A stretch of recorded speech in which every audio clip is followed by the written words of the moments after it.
tardes a todos. Ya les había dado yo una clase de indicadores. Creo que sí. No sé si no, con alguien más se les había dado. Ya tomaron una clase de indicadores. ¿Tiene por este grupo, verdad? Sí. Pero esto básicamente va a ser una continuación entre lo que yo les di pues, ya hace algunas semanas, no sé si un mes y medio, 2 meses.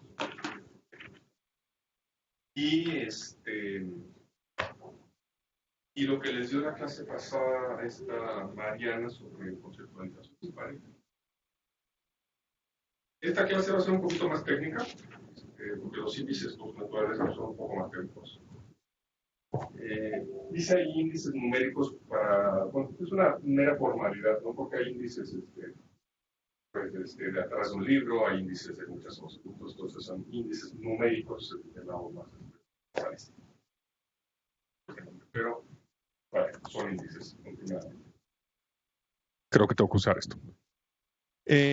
Entonces, para comenzar simplemente, ¿qué es un índice? Y es una definición muy simple, al menos desde el punto de vista estadístico. Es una combinación de dos o más variables en una sola medida, o dos o más indicadores en una sola medida. Es un agregado, es un compuesto, es una forma de poner juntos. Vamos a ver varios métodos para utilizarlo, pero es una manera de hacer una medición conjunta única de algo que queramos medir. Creo que normalmente lo que hago en la clase de indicadores es que les menciono, pero nunca cubro realmente en esa clase lo que es, por ejemplo, el Índice Nacional de Precios al Consumidor o algunos otros índices que existen. Y la idea de estos es que el Índice Nacional de Precios al Consumidor, por ejemplo, está haciendo un agregado con algunas técnicas, si no me equivoco, no hace tiempo que no lo reviso, pero me imagino que debe ser una media geométrica con algunos ponderadores específicos. Y lo que hace es agregar una serie de información a la cual se tiene acceso, ¿no? Entonces, no nada más les dan cómo se ha movido el precio del jitomate, o no nada más les dan cómo se ha movido el precio de las casas, sino que hace un agregado de cómo se han movido esos precios en un solo indicador. Eso es lo que es un índice. Existen muchos tipos de índices, que sí, el índice de actividad industrial, que es uno que se ha utilizado mucho últimamente y ha estado un poco popular en el tweet, porque nos ayuda a anticipar por dónde viene más o menos el Producto Interno Bruto, el índice de la construcción, hay 20,000 índices y cada uno de ellos tiene alguna forma de agregación, alguna forma de definición, incluyen algunas variables o indicadores en particular. Eso es lo que es un índice, no hay más allá. Es técnico porque hay metodologías para agregarlo, pero su definición es bastante simple. Ahora, ¿para qué nos sirve? Cuando tenemos un concepto complejo, por ejemplo, nos sirve para intentar aproximar la definición de ese concepto complejo. Puede ser, por ejemplo, como lo tengo ahí, pues un estado de salud. Estado de salud pues, puede indicar muchas cosas. Cuántas veces me enfermo al año, si puedo subir las escaleras y bajarlas sin agitarme, si por ejemplo, si el número de latidos de mi corazón en estado de reposo es el indicado, si estoy gordo, estoy flaco, fumo, me puedo mover, tengo una cierta elasticidad, etcétera, ¿no? Todo eso, por ejemplo, sería ciertos componentes de cuál es mi estado de salud. Sin embargo, el estado de salud es un concepto nada más muy general. Entonces, en un índice podríamos incluir todas esas variables que acabo de mencionar o algunas otras que a ustedes se les pudieran ocurrir, ¿no? ¿Cuál es mi estado de salud para una persona de entre 40 y 45 años, como es mi caso, por ejemplo? O cuál es el estado de salud de un niño respondiendo a las demás categorías de los niños, etcétera. Lo mismo para pobreza y para desarrollo humano, que ya se han vuelto multidimensionales, pues la pobreza ya tenemos definiciones en las que no nada más son pobreza de ingresos, sino también si tuvieran acceso a educación, a salud, a vivienda, a ropa, a trabajo digno, etcétera. Entonces son conceptos muy generales, o es un uso que se le puede dar a un índice, son conceptos generales, son conceptos a veces abstractos, los cuales intentamos aproximar, y para aproximarlos una manera, de muchas que pudieran existir, es un índice, y en este caso un índice numérico. También nos puede servir para la facilidad en el manejo de muchas observaciones de un mismo indicador. Por ejemplo, una cosa es medir, tengo ahí índice de atención a pacientes. Una cosa es medir, por ejemplo, cuánto tardaron en atenderme a mí en el seguro social para una gripa, o cuánto tardaron en promedio en atender a todos los que asistimos en una cierta semana pues, por una gripa, o cuánto tardaron en el mes, o cuánto tardaron en el año, etcétera, asumiendo que eso es lo que quiero definir yo como índice de atención a pacientes. Entonces, aunque es la misma medición y aunque lo podríamos pensar como indicador, a la hora que somos muchos pacientes y estamos midiendo exactamente lo mismo, necesito alguna manera de agregarlo. Normalmente esto se puede lograr con un promedio simple, pero pudiéramos hacerlo de alguna otra forma, ya que a lo mejor debo de considerar que en sábados y domingos la atención es un poco más lenta porque tenemos ausentismos más fuertes, no lo sé, ¿no? O sea, dependiendo de qué es lo que queramos medir y cómo lo vayamos cambiando. Otro uso que se le pueden dar a los índices es las mediciones ordinales. Básicamente, bueno, pues cuando queremos hacer una especie de rank o al menos algún ordenamiento de quién está arriba de quién. Aquí entre paréntesis les pongo no confundir con escalas, porque aunque las escalas se construyen de una manera muy similar a los índices, y en muchos sentidos hay veces autores que lo utilizan de manera intercambiable, no distinguen entre una escala y un índice. Una escala es algo que nos dice no es que nos diga un poco más, pero nos da algunos parámetros que un índice normalmente no da. ¿A qué me refiero con esto? Una escala, por ejemplo, es soy un político de extrema derecha, soy de derecha, soy centro derecha, soy de izquierda, extrema izquierda, o comunista absoluto en forma pura, ¿no? Por ejemplo, esa sería una sola escala. Sin embargo, un índice no te diría dónde estás en esa escala. Un índice nada más me ordenaría de derecha a izquierda o de arriba a abajo relativo a otras observaciones. Digamos que esa es la diferencia entre escala y esto. Eso es la diferencia fundamental entre escala e índice. Sin embargo, la manera de construir una escala es muy similar a la de índice. Y bueno, el último punto que pongo ahí, aunque en verdad es una de las razones principales o que engloban, es que es una unidad de medida agregada que nos ayuda para comparar, ya sea entre observaciones o entre la misma observación en el tiempo. Esas es básicamente las funciones en general que tienen un índice. ¿Tienen alguna duda? Por favor, siéntanse libres de interrumpirme en cualquier momento. Ahora, de manera nada más conceptual, ¿cómo se construye un índice o qué es lo que incluye un índice o qué es lo que debería idealmente de incluir un índice? Número uno, y esto está creo que muy atado a lo que vieron en la clase pasada, es definir qué es lo que se quiere medir.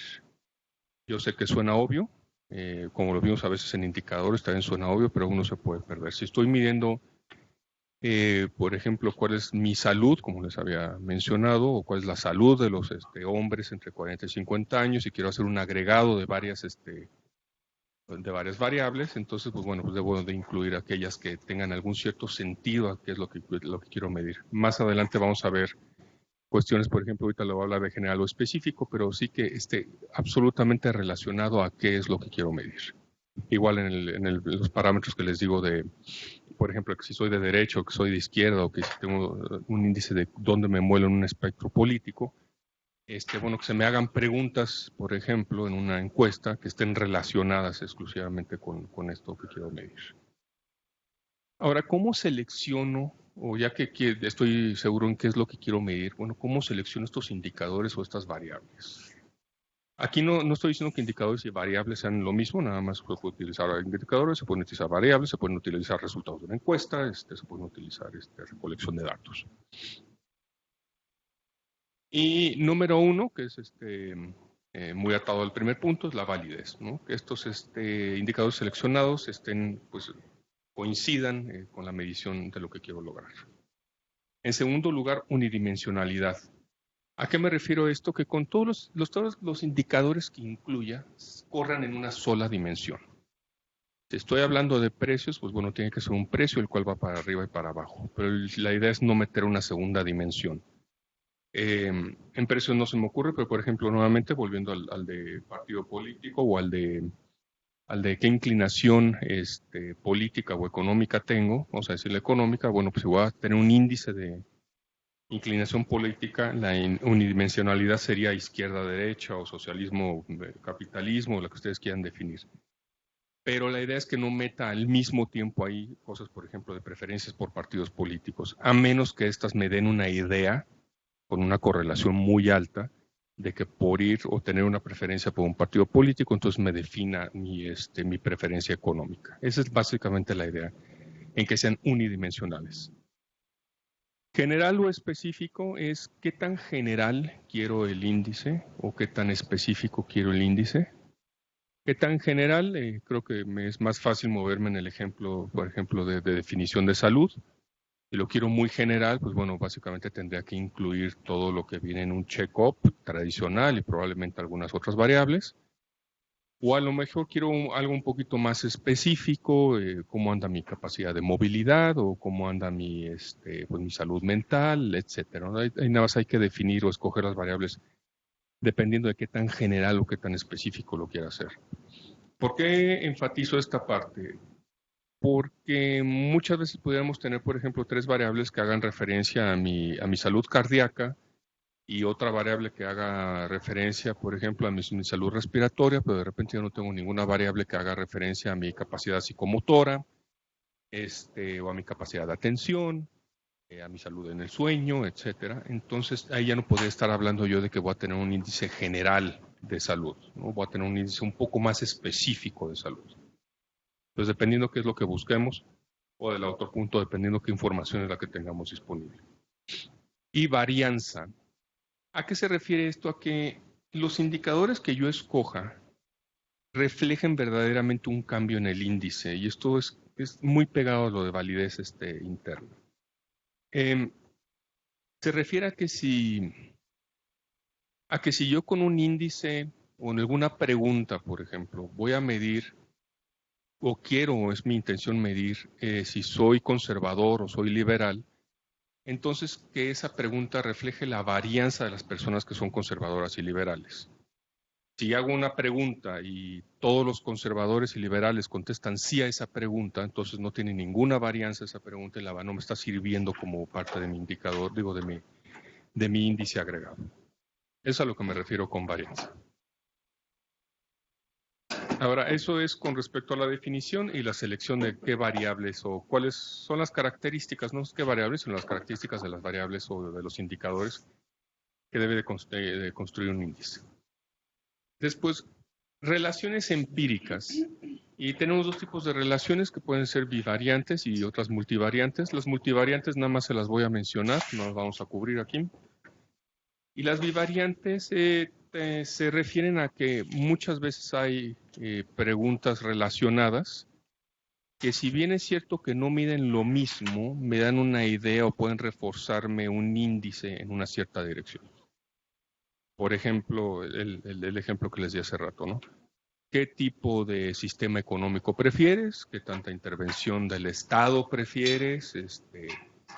O otro ejemplo, por ejemplo, sería, no sé, en votaciones de la ONU, ¿no? Si usted considera que México debería ser parte del Consejo de Seguridad y al mismo tiempo si usted considera que México debería estar a favor de las armas o de movimientos o de respuestas armadas, ¿no? No necesariamente estás preguntando la misma cosa, pero normalmente estarían correlacionadas en el mismo sentido y es buena idea en lo general incluir este tipo de preguntas asociadas, si es que es una encuesta.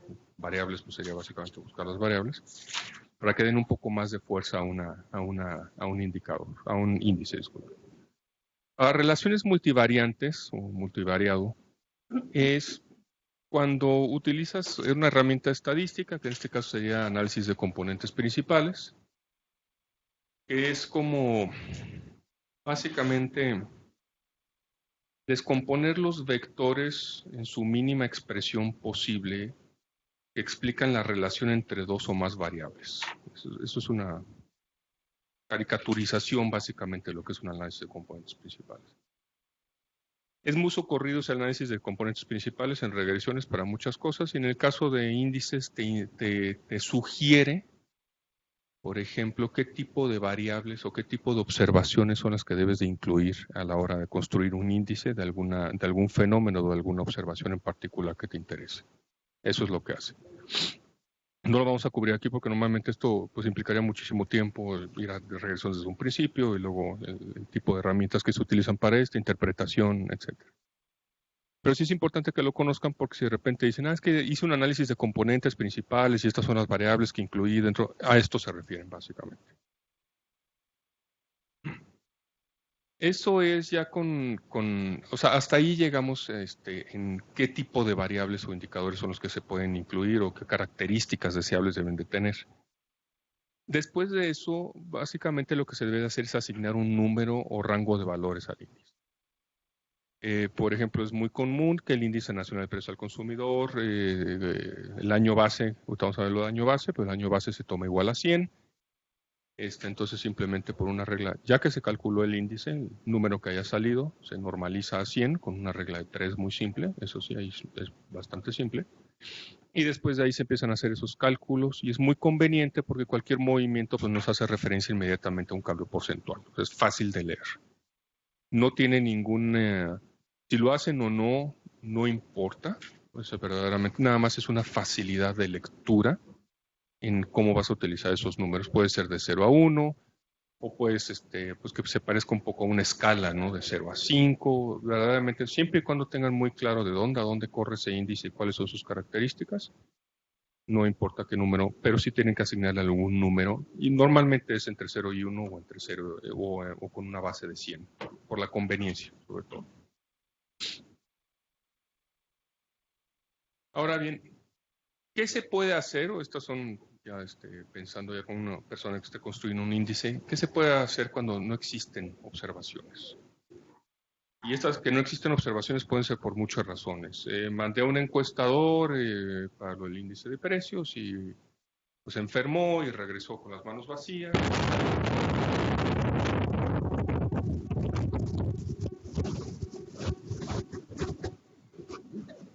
No fui yo, ¿verdad?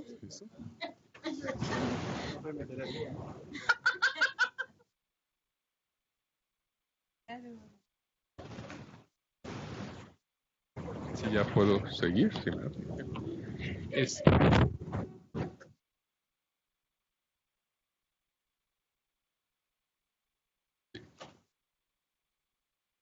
Yo con esto. Y bueno. Bueno.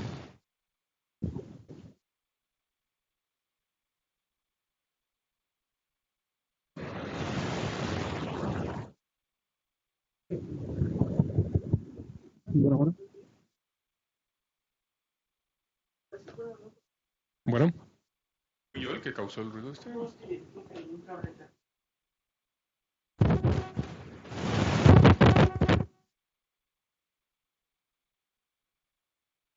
¿Listo? Bueno.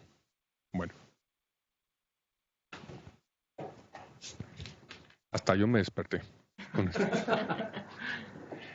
Entonces, ¿qué podemos hacer cuando no existen variables o cuando no existen variables? No hay unos ciertos indicadores no observados o missing data, como le dicen en inglés.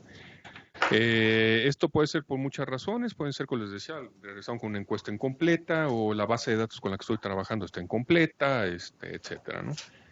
Hay muchas cosas que se pueden hacer, ¿no? Número uno es que si tengo suficientes observaciones, pues simplemente excluirlo de la construcción del índice, lo saco, básicamente porque está incompleta y no me sirve. Este es probablemente el uso más ocurrido, sobre todo, insisto, si hay un gran número de observaciones, ¿no? Simplemente lo saco y se acabó.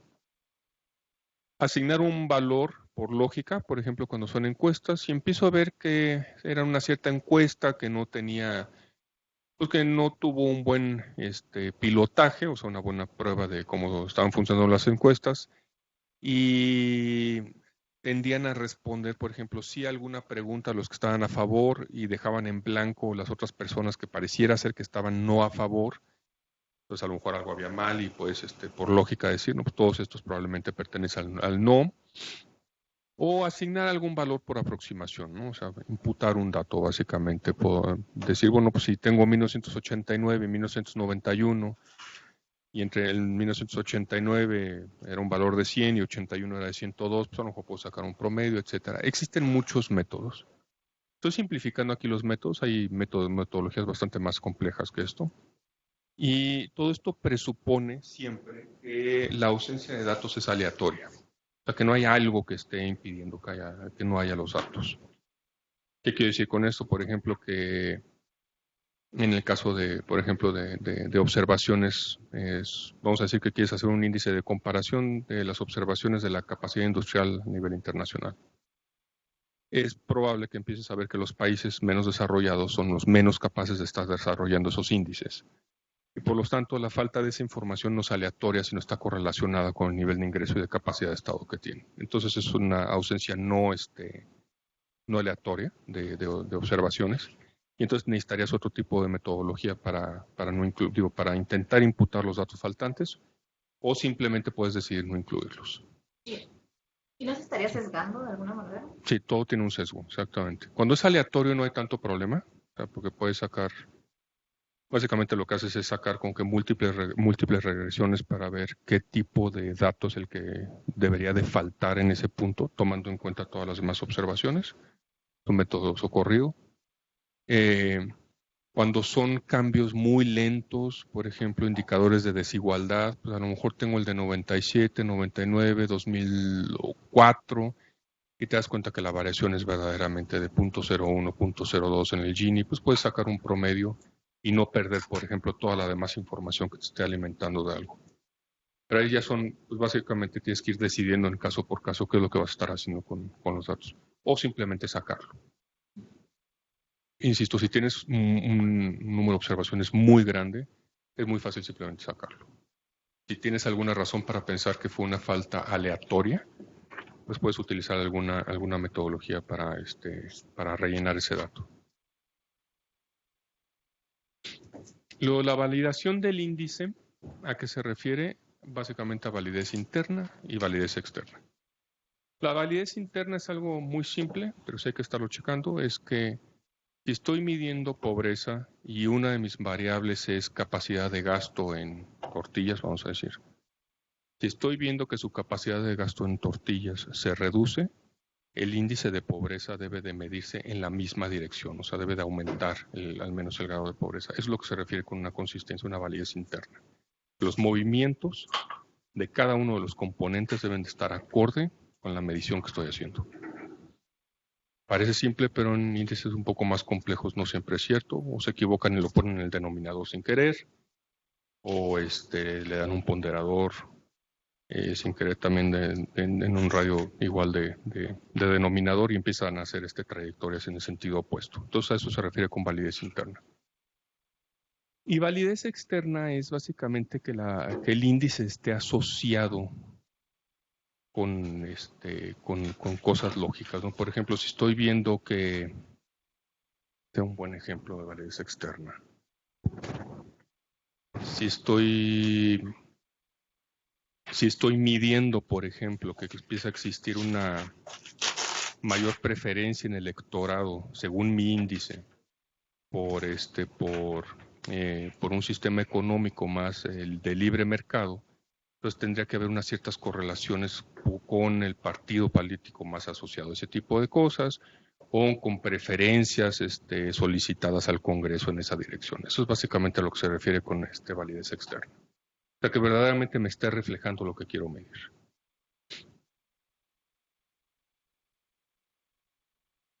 ¿A qué tipos de índices existen? Y de verdad estos son nada más unos ejemplos. Existen muchos tipos de índices. Pero lo que lo podemos dividir en dos grandes familias es el relativo y el agregado. El relativo es el que conocen, probablemente, promedios simples, promedios ponderados. Y el agregado es normalmente es multiplicativo. Y tenemos en estos agregados simples y agregados ponderados. La clase de hoy vamos a hacer un repaso muy rápido a los relativos de promedio simple y ponderado, que son lo que conocen ustedes clásicos de promedios simples y ponderados. Los agregados simples me los voy a saltar porque normalmente son pasos intermedios para los agregados ponderados. Entonces, aunque aunque los mencione aquí nada más, van a estar cubiertos de alguna manera u otra, y si no, pues pueden meterse a través de Google o cualquier otro buscador y van a estar, son bastante comunes. Y los agregados ponderados, vamos a ver los que más se utilizan. Meto sobre todo ejemplos de índices de precios, son muy convenientes porque son de los más desarrollados que existen. Las Payers, que fue desarrollado en 1800 y pico, si no me equivoco, Paché, que es muy parecido al Asper, luego la media geométrica, que es simplemente nada más les voy a mencionar la ecuación, el índice de precios de Marshall y Edgeworth, y luego el de Fisher, que es básicamente también una media geométrica de las Pair y Paget.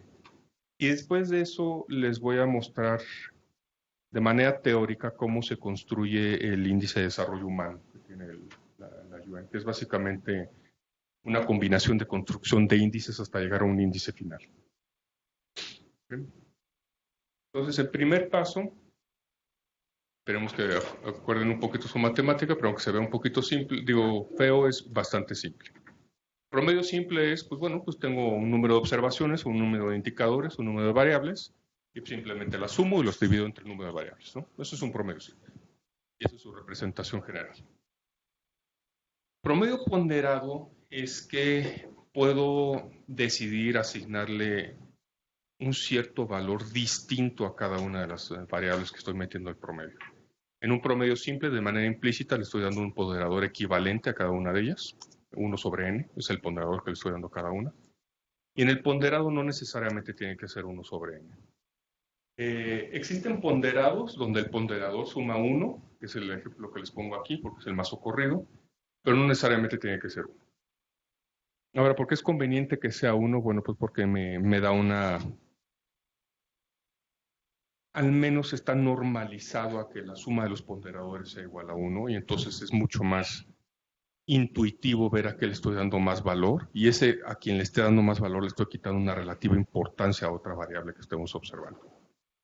Entonces básicamente es igual que arriba la sumatoria, nada más que es más conveniente ponerlo así, en el que la primera variable, o sea, y es una variable, o y es una variable que corre de 1 a n, o sea, es igual que x1 hasta xn, y lo multiplico por un ponderador. Estos ponderadores, como podrán ver, en el caso de que el WI sea igual a 1 entre n, entonces el promedio simple es un caso especial del promedio ponderado. ¿Alguna duda hasta aquí? Okay. Ahora pasando a los índices de precios. Las PERS, que fue uno de los primeros que lo sugirió este tipo de índices. Y les pongo precios porque más adelante pues, no se pueden utilizar para otro tipo de cosas, no necesariamente tienen que ser índices. Básicamente lo que nos dice es que de una canasta de consumo en tiempo cero, eso quiere decir el subíndice cero, Q es cantidad, P son precios, sumatorias son las sumatorias de pues, todos los precios y cantidades de alguna canasta que esté yo calculando. Vamos a decir, el denominador es básicamente la sumatoria de las multiplicaciones de precio por cantidad de alguna canasta de consumo que haya yo predefinido. No sé si recuerdan la clase que les di hace ya tiempo, les comentaba que en INEGI lo que hacían para el Índice Nacional de Precios al Consumidor es que salían, levantaban una encuesta cada 5 años o cada 10 años, no recuerdo ahorita ya cada cuánto la hacen, nos preguntaban en general, bueno, pues ¿cuál es tu canasta de consumo, no? ¿Qué porcentaje gastas en papas? ¿Qué porcentaje gastas en jitomates? ¿Cuánto se te va en renta? ¿Cuánto en hipoteca? ¿Cuánto en el coche? ¿Cuánto en colegiaturas? ¿Cuánto en transporte, gasolina, etcétera? Y hacen una especie de agregado. Ese agregado, no utilizan este índice, pero si utilizaran este índice es este. Es el precio en el tiempo cero, o sea, el precio, digamos, en el 2005, vamos a decir que es el último, no, va a ser 2015. Entonces, de la canasta de consumo, o sea, de todas estas Qs, multiplicadas por sus precios en ese momento. O sea, ¿qué es lo que consumías tú en el 2015? ¿O qué era para ti importante? ¿O qué era el promedio importante? Y eso lo tengo en el denominador, en el denominador. Y en el numerador lo único que cambio es, con la misma canasta que utilizaba yo en 2015, no tomando en cuenta si ya la cambié ahorita en 2019, ¿qué precios tengo ahorita? Esa es una forma de hacer un índice. Claro, esto nos va a dar un número y por regla de 3 lo convertimos en 100 y ya tendríamos un índice.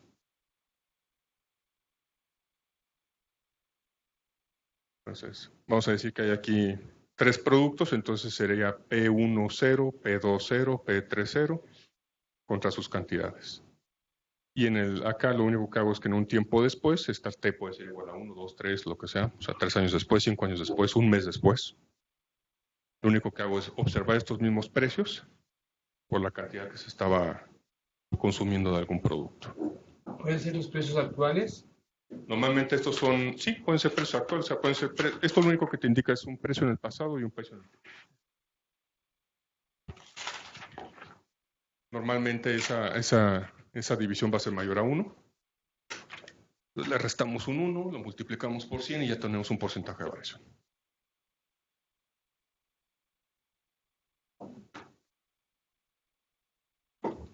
Ahora, esta es una de muchas maneras que se nos puede ocurrir. Después vino Pache y dijo, bueno, fíjese, la diferencia es muy sutil, ¿no? Dijo, pues está muy bien lo que haces, pero la verdad es que cuando estaba esta discusión no había una actualización muy rápida de la canasta de consumo.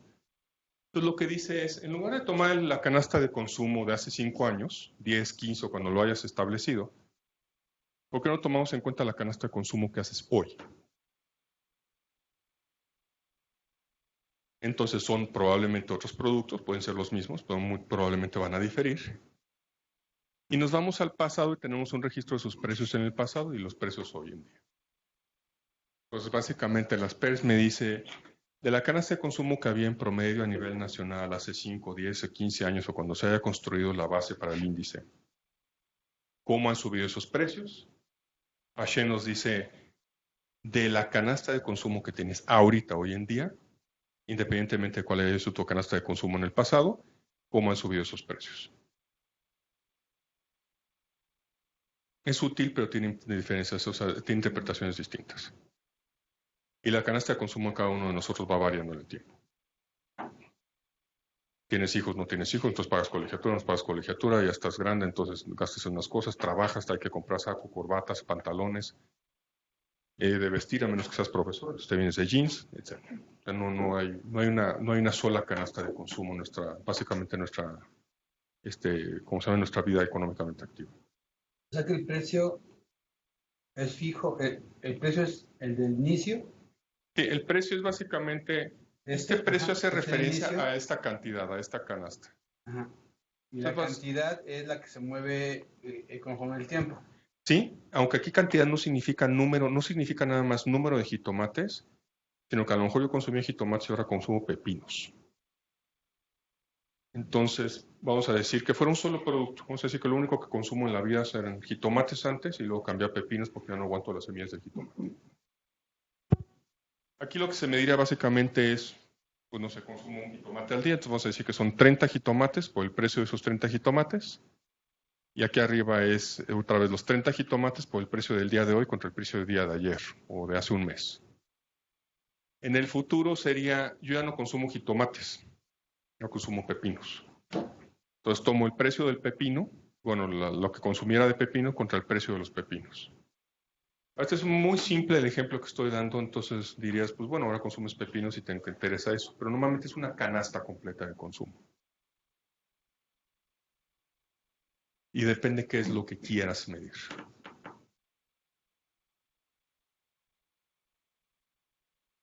Pero lo que sí es que no puedes, bueno, más adelante vamos a ver un intento por sacar un promedio de los dos. Pero aquí la cosa es que cada que decides de un índice, ¿dónde colocas el año base? ¿Dónde colocas, por ejemplo, en este caso, una canasta inicial? ¿Qué es lo que vas a medir? ¿Cambio contra lo que se hacía en el pasado o del futuro hacia el pasado o del pasado hacia el futuro? Te cambia de manera fundamental el índice. Puede ser que estas observaciones ya en el agregado de canastas de consumo no cambien mucho en los índices, pero en la trayectoria en el tiempo sí puede cambiar de manera significativa. Y la interpretación que le debes de dar es distinta. ¿Sí les queda claro? Cuando les hablo de canastas de consumo y sube, ¿sí? ¿Todos?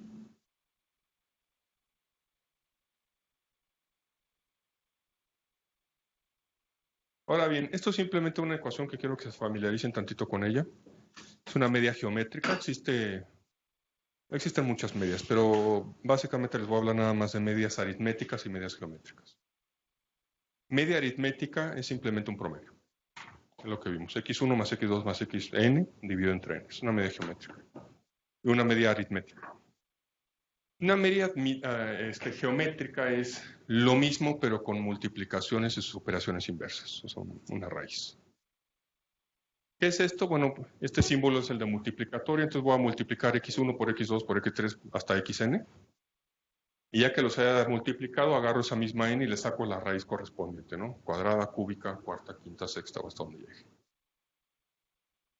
¿Para qué se utiliza la media geométrica? Es muy socorrida y normalmente todos los índices que se manejan son medias geométricas. Es muy socorrida sobre todo cuando estos componentes tienen unidades de medición muy distintas. Vamos a decir que tienes un índice de algún negocio, por ejemplo, ¿no? Quieres medir el índice de productividad. Bueno, productividad es una definición muy simple. Vamos a decir que quieres sacar el índice de algún negocio, ¿no? La primera variable es su salud financiera, la otra es de ventas, la otra es de satisfacción del cliente. Aunque se normalicen estas variables antes de introducirlas, ahorita vamos a ver a qué me refiero con eso. Las unidades internas aún de esa normalización o sea, no son la misma. Pues normalmente se socorre este tipo de mediciones. Entonces, en lugar de sumar, multiplican. En lugar de dividir por el número de observaciones, sacan la raíz de esa observación. Entonces, esta es la forma general de presentarlo, pero es equivalente a esto. O sea, cuando se usa esta es cuando la unidad de medida no es la misma. Exactamente. Digamos, estás midiendo centímetros con metros. Vamos a decir centímetros con metros o estás midiendo pesos con satisfacción del cliente. Que son así cosas, ya empiezas a decir. ¿Multiplican todos esos? Sí, pero los normalizas antes. Ahorita vamos a ver eso. Okay. Lo vamos a ver ahorita con un ejemplo del índice de desarrollo humano, pero por ejemplo se tiene pobreza, educación y esperanza de vida, una cosa así. Entonces, que son tres medidas distintas, ¿no? Una es, pues, años, cuánto vas a vivir, la otra es qué nivel educativo tienes y la otra es cuánto ganas, ¿no? Entonces, pesos, edad y, ¿cómo se llama? Aprovechamiento. Son cosas muy distintas, no tienen la misma unidad de medida. Insisto, se normalizan antes, o sea, se das de cuenta que corren entre 0 y 1 o haces que tengan este tipo de variación.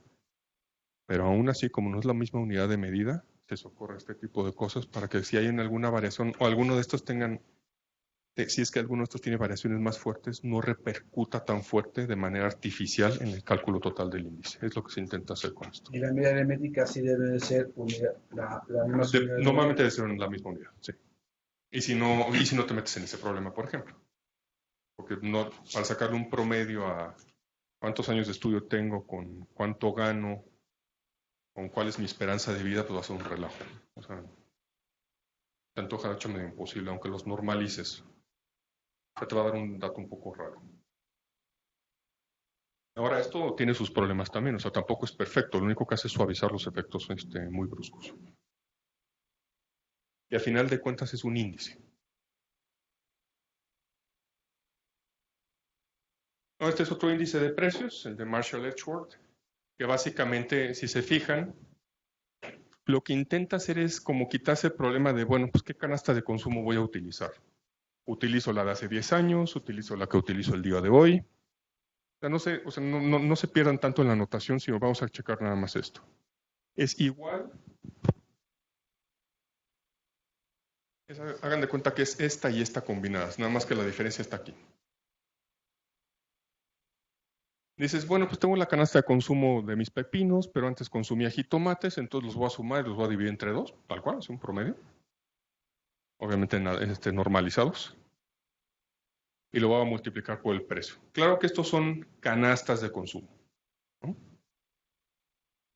Y bueno, esto es una simplificación, ¿no? Porque los medios a la hora de dividir se pierden, aunque estén en sumatoria. Y es básicamente, pues bueno, lo que observamos, ¿no? Es el cambio de precios multiplicado por la suma de dos canastas distintas. ¿Qué se intenta lograr con esto? Bueno, pues que no tenga tanto peso en la canasta de consumo del día de hoy, que no tenga tanto peso la canasta de consumo de hace 15 años. Una especie de promedio muy simple, de lo más simple, del más simple que existe, y multiplicarlo por los precios. Todo esto no es que vayan a utilizar exactamente ninguno de estos índices, pero es para que se den idea de la gran variación que puede existir en algo tan específico como es, ya con una canasta de consumo, medir qué tipo de variaciones pueden existir en un índice y cómo es una construcción de índice de precios. Y así puede ser cualquier índice. Pequeñas variaciones en cómo decidan qué año va a ser el base, pequeñas variaciones en que decían qué metodología van a utilizar, les van a cambiar el índice. No hay ninguno que sea correcto, nada más depende qué es lo que quieran medir y cómo lo quieran medir. Pero Sí, A ver, en esa notación, PT y P0 están multiplicando y Sí. te quedarían las mismas sumatorias. O sea, sería una división de PT entre P0.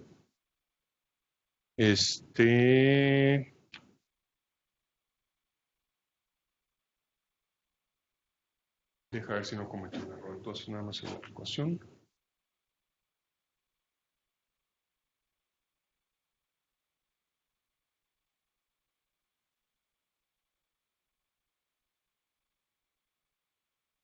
Estoy seguro que no, pero déjame ver si fue error mío.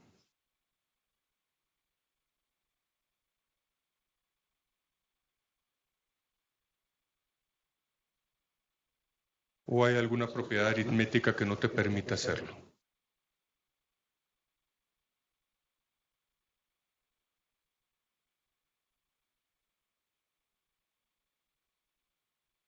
Vector. Es que PT y P0 son vectores que multiplican Sí, otro vector, entonces pueden salir de la sumatoria. exactamente. Pues sí quedaría PT sobre peso, efectivamente. Fíjate que no había pescado yo esa. Sí, porque estoy viendo ahorita un cálculo aquí. Y te insisto, al menos que haya algo aritméticamente que se me esté perdiendo. Pero se me haría raro que no lo hubieran pescado en todas las, ¿cómo se llama? Explicaciones de índices que hay. Metric A means. menos que los vectores fueran diferentes, pero no tendría sentido.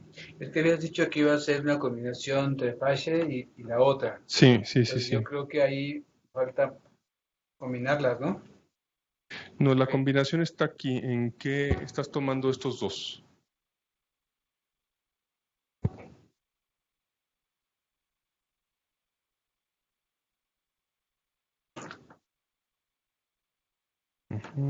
Todos vamos.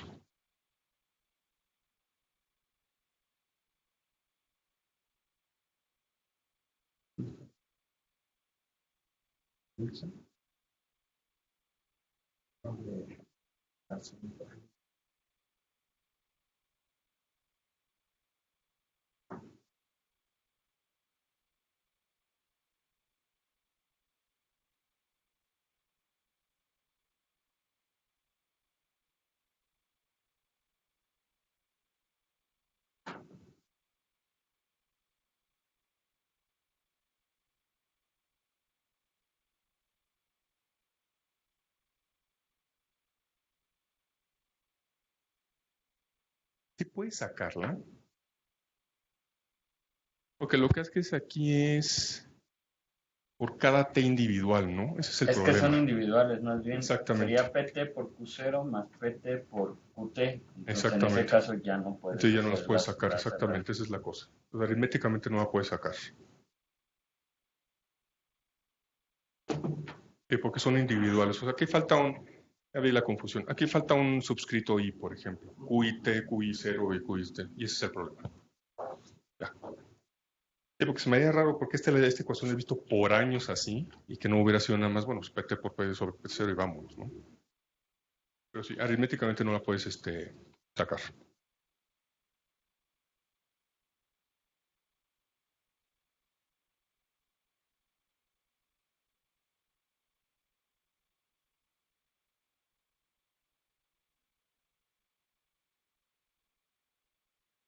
Y luego Fisher, por ejemplo, que para eso les puse el ejemplo de la media aritmética, lo que hace es que básicamente toma el de las pairs, toma el de Pache, los multiplica, saca una media aritmética, geométrica de estas. Pues básicamente son dos variables o dos índices, los multiplica, entonces, y como les dije, con multiplicatorio le saca la raíz cuadrada en este caso. Este índice también fue muy socorrido en algún tiempo.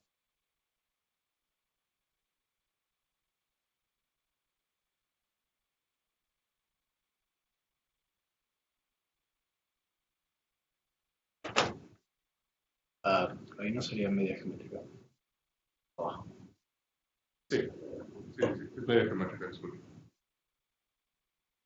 Nada más antes de... ¿Sí les quedó clara la pregunta de su compañero y la respuesta respecto a lo de acá? ¿Sí? ¿No? Normalmente si no hubiera... Esta notación no es que esté incompleta o sea, está formalizada, pero aquí está en el sobreentendido de que esta P debería tener otro subscrito I que correspondiera a este tipo de Q, una por una. Y es el tipo de sumatoria que se está haciendo. De lo contrario, simplemente podríamos eliminar este contra este, o sea, simplemente porque son lo mismo en numerador y denominador, como lo hicimos con el 1/2, que aquí sí porque es una constante. Y simplemente nos hubiera quedado PT sobre P0. Esa es la duda de él. Y lo que les dijo su compañero acá es correcto. Esto es un error mío, disculpan. Esto sí es error, o sea, no como el anterior, que es nada más interpretación. Aquí es media geométrica.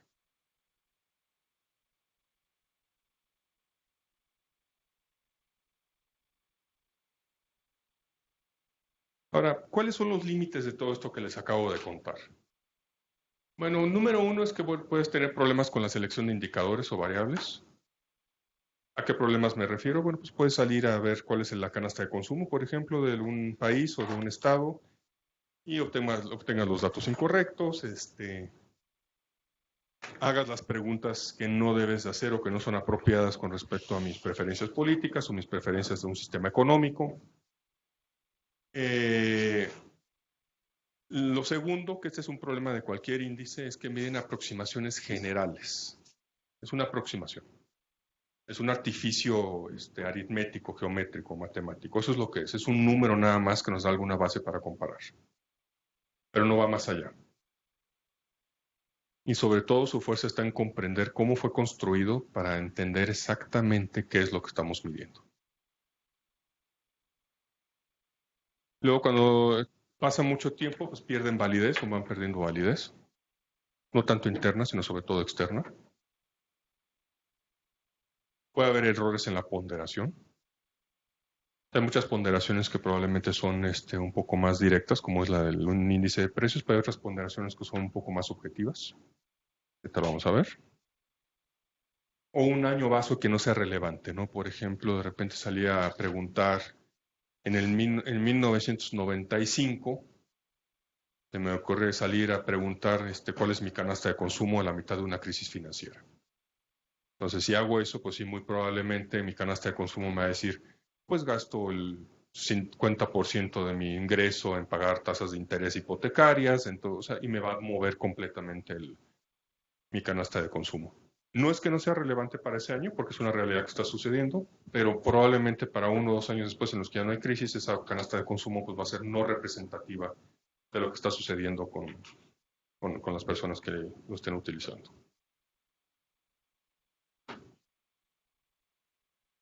Ejemplo, ¿cómo se calcula el Human Development Index, el famoso que tiene UNDP o la ONU? El Human Development Index es una combinación de 3 índices, que a su vez son otras combinaciones de índices, que a su vez son combinaciones de otros indicadores. Este es un esfuerzo por, número uno, tener una especie de integrar varios conceptos, como en México se integró posterior a esto el concepto de pobreza multidimensional, un poco promovido por Amartya Sen en la idea de, bueno, no nada más es la pobreza en el ingreso, en la pobreza en mi capacidad de gasto, sino existen otras dimensiones en las que se me limitan mis oportunidades o que me podrían dar una idea más clara de qué es lo que está sucediendo a mi alrededor. Entonces, por eso le llaman el índice de desarrollo humano. Y ese índice de desarrollo humano, en primer término, como lo ven aquí abajo, va a ser una multiplicatoria, o sea, va a ser un promedio geométrico, una media geométrica, perdón, estoy confundiendo términos. ¿Y de qué es? De otros 3 índices. Algo que le llaman el Life Expectancy Index, algo que le llaman el Education Index y algo que le llaman el Income Index. Ahora, ¿cómo construyen cada uno de estos índices? Es donde tiene un poquito más de, diría yo, un poquito más de artesanía. O sea, tiene una base obviamente sólida, pero también es ligeramente artesanal. ¿A qué me refiero? Bueno, el Life Expectancy Index, o sea, básicamente cuál es el índice de la esperanza de vida es, vas a un país, les pides el índice, esto ya es un índice por sí solo, de la esperanza de vida, le restas 20 y lo divides entre 85 menos 20. ¿De dónde creen que salió? ¿O por qué quiere decir ese número? Así intuitivamente. La esperanza de vida promedio. El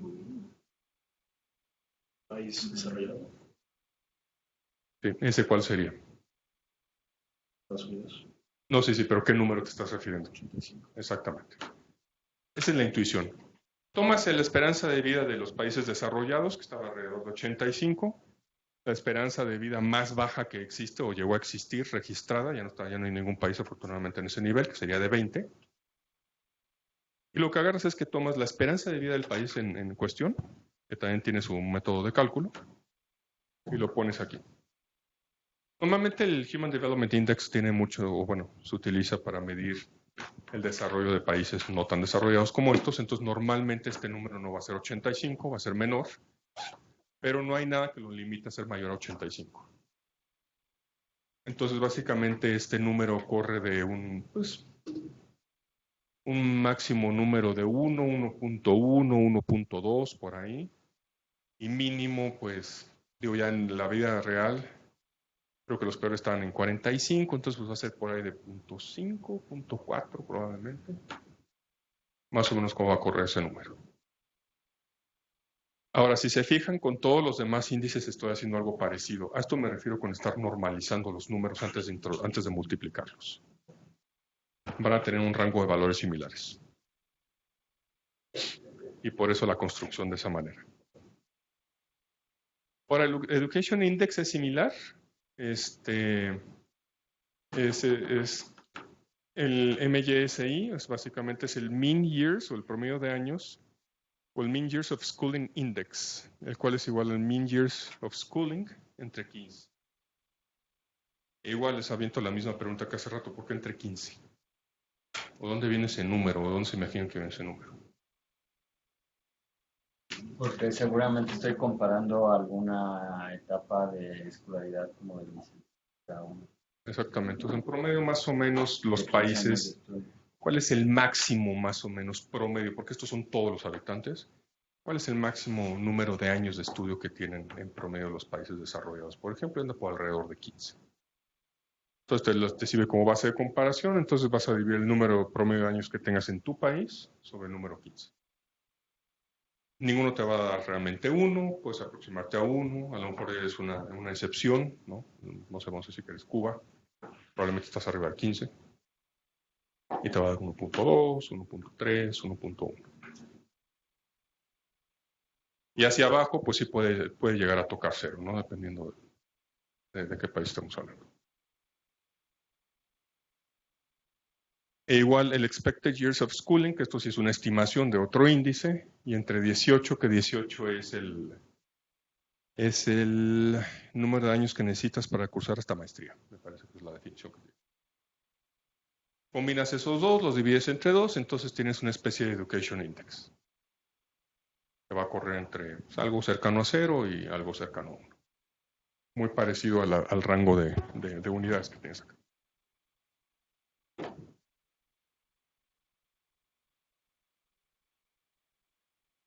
Y el Income Index pues, es básicamente equivalente al primero que vimos de Life Expectancy. Un ingreso per cápita de $75,000 menos un ingreso de $100, ajustados PPP. Y el numerador, pues el logaritmo natural del ingreso de tu país menos el logaritmo natural de los $100 que estás calculando. El logaritmo es nada más para linearizar las observaciones. Y ya que tienes estos 3 índices que, como insisto, ven, son formados a través de otros índices. ¿Sí pregunta? ¿Estos índices toman el límite bajo de escolarización como 3 años? ¿Comienzan los 3 años? No lo sé, honestamente. El bajo no lo sé.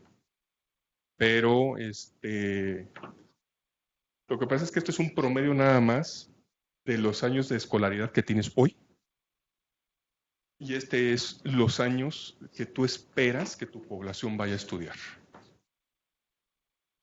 Y el de esperanza pues, es la esperanza nada más que tienes dadas ciertas condiciones, hacen algunas estimaciones.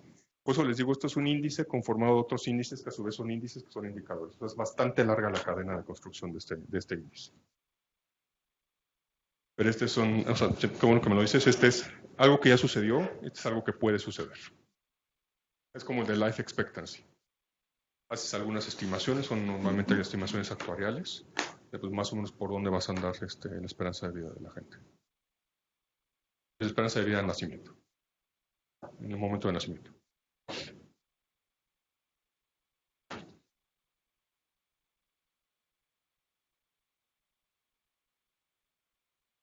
Y como se fijan, este también pues va a estar, si tienes el logaritmo nacional de 100, o si está cerca a 100, pues esto va a ser casi 0.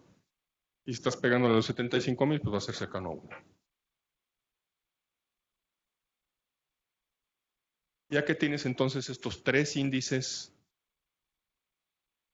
normalizados en una tabla de valores relativamente similar, los multiplicas, le sacas el cubo, o sea, básicamente la media geométrica, y la media geométrica se utiliza porque tenemos unidades de valores, como lo hemos comentado, muy distintas entre ellas, aunque estén normalizadas.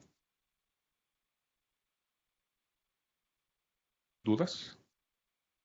¿Puedo hacer esa misma normalización de diferentes índices y sacar un promedio? Sí. Bueno, ¿promedio directo, dices? Normalmente te sugeriríamos hacer una media geométrica. Ajá.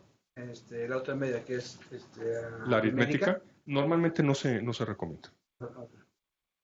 Aunque la variación va a ser mucho menor, porque como ya están normalizados, se van a estar moviendo más o menos en el mismo, pero no se recomienda, porque si hay un movimiento fuerte, sí te va a mover el índice muy fuerte, y probablemente te lo va a mover en una dirección que no quieras. Vamos a decir que, por ejemplo, Life Expectancy at Birth, ¿no? Que es esta de allá, y el Education Index no se mueven mucho, la verdad. O sea, son variables que tienen movimientos muy, pues muy lentos en el corto plazo o en el mediano plazo. Esta de acá sí puede tener movimientos muy bruscos. Y eso súmale que son unidades distintas, ¿no? No son pesos o dólares ajustados por la capacidad de compra del país en el que estás midiendo. Y los otros son años que vas a vivir o que esperas vivir, y los otros es cuántos años has estudiado. Y aunque son años, son diferencias de años muy grandes.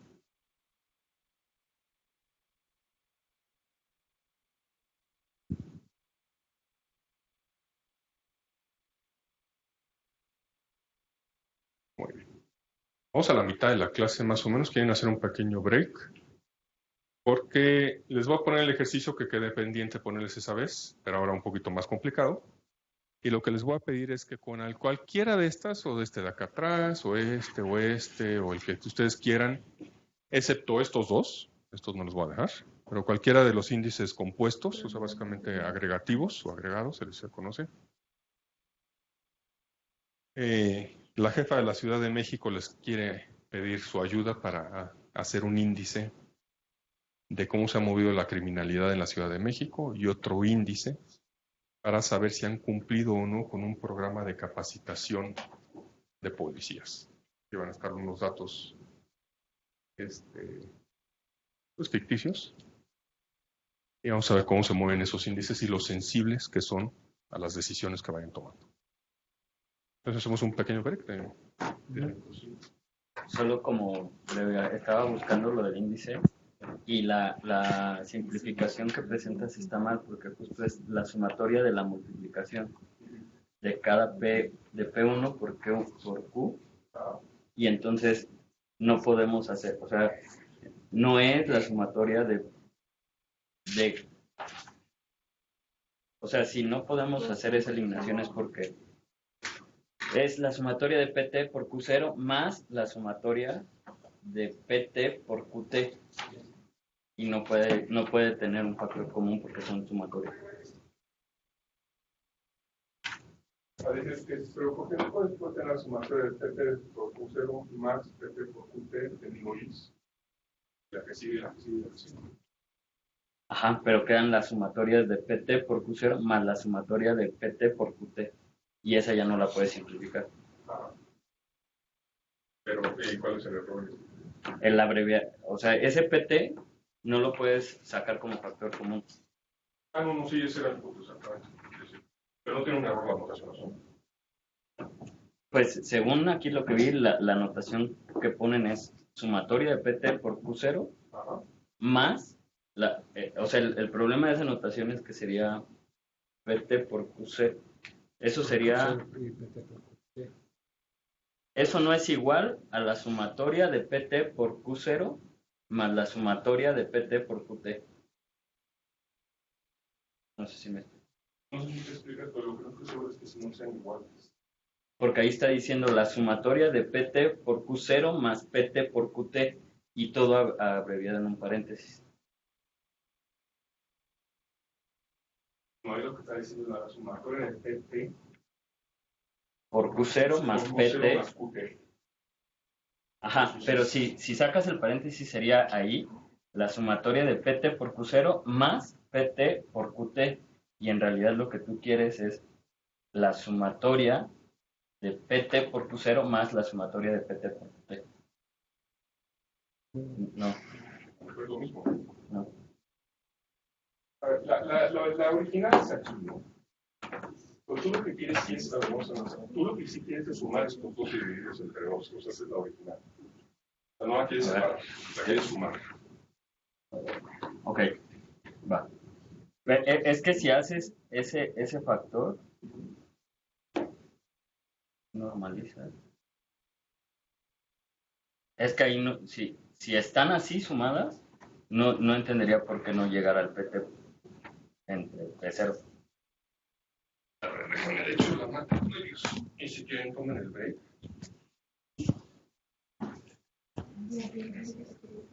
No, que se quede Horacio a resolver. O sea, la notación no tiene sentido desde el momento en que solo PT y P0 es lo diferente. Aunque tengan un subíndice I. Porque sigue siendo lo mismo, aunque sea, si es el, o al menos que tengan diferentes subíndices.